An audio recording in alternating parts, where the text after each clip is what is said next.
Welcome to SKML Chess Academy YouTube channel.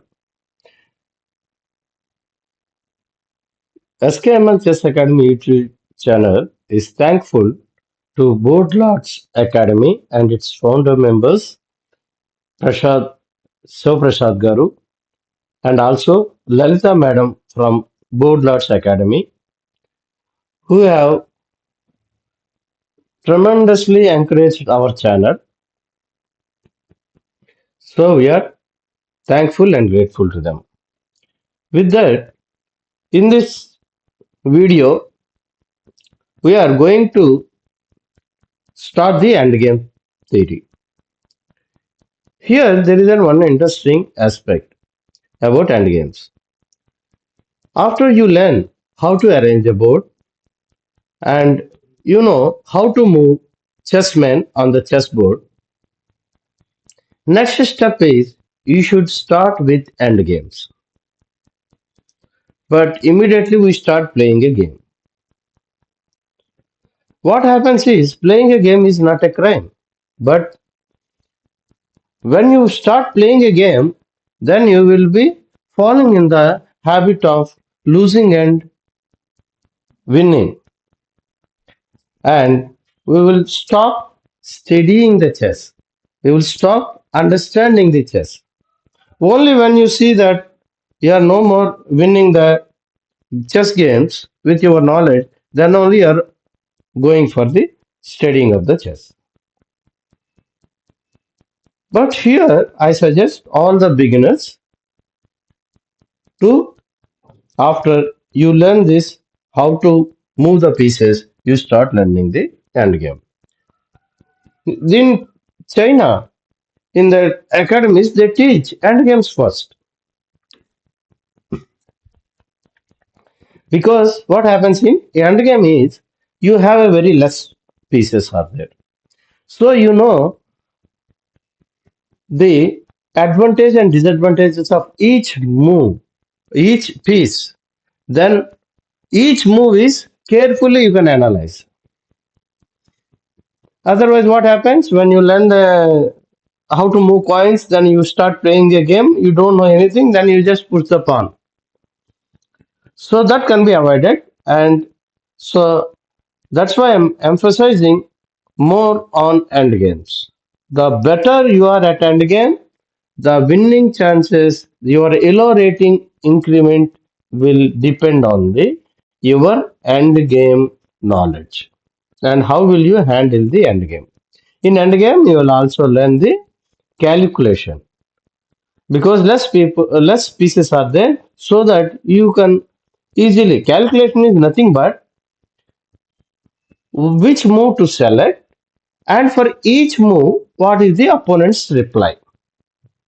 You have to calculate in each variation up to 2 to 3 moves. That's all. So in the end game, well, since you have a pieces to control, so you have a better understanding of the chess pieces. Now in this video we are going to see if opponent have or you have too many forces, like very big forces, queen and king, or two queens, or two rooks.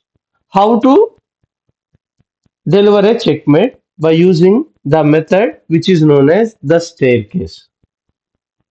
So let us see. In the diagram we have seen in this position, the black king is on the a file. So if a black king is on the a file, if black king is on the h file, if your black king is on the eighth rank, if your black king is on the first rank, these are all called the edges of the board. So here, what are the four edges? This one edge, this is the edge, and this is the edge, and this is the edge. So first we have to drive your enemy king to the edge of the board. Let us see in the next example how will we carry out this. So here you have a white has one white queen and white rook. So here the white rook is placed on the g file, and on the g6 square which is controlling the 6th rank. So here, if it is white to move, what should it move? You see, since it is controlling, in a normal, this king can move one square in any direction.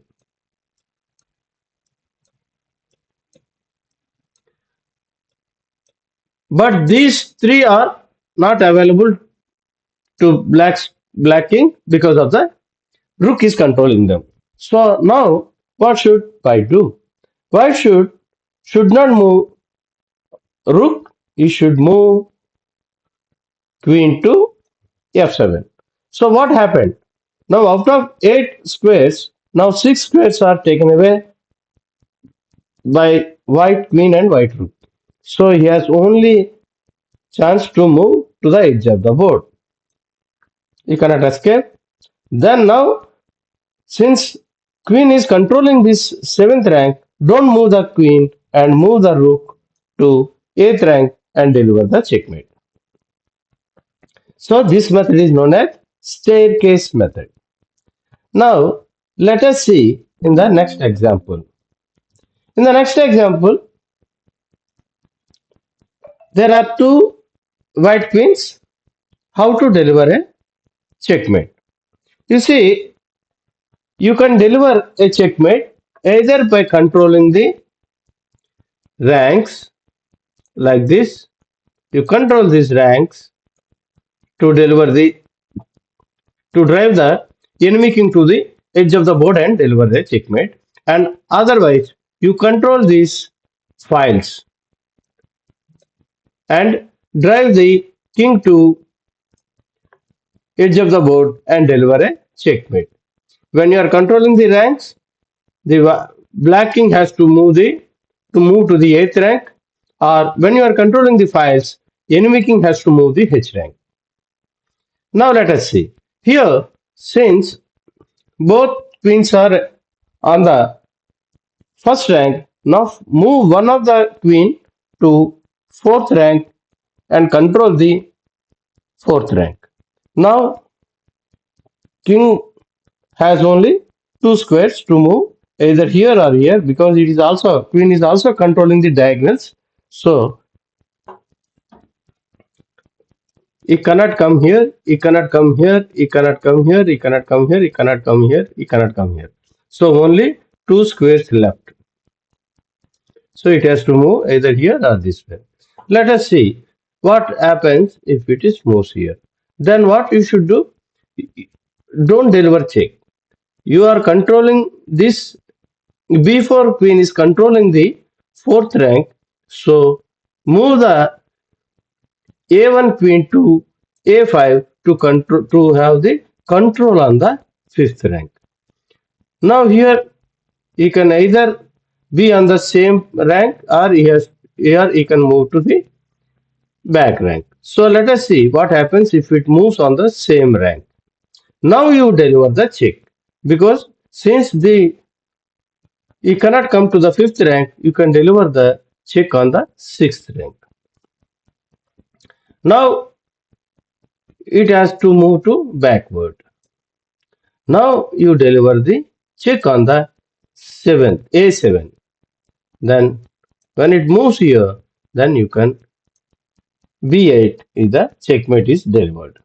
That is our, so step by step we are coming. So it is known as a staircase method. One more time I am telling you, this is known as the staircase method. So please remember this. Yeah, next let us see another example where you have a two rooks. Now till now we have seen how to control the ranks and deliver a checkmate. Now let us see how to control the files and deliver a checkmate.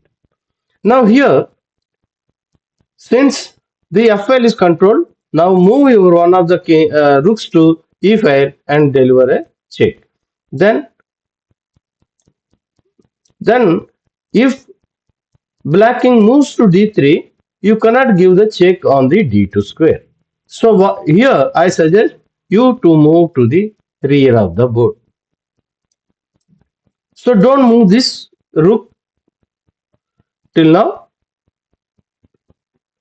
since it is controlling the e file.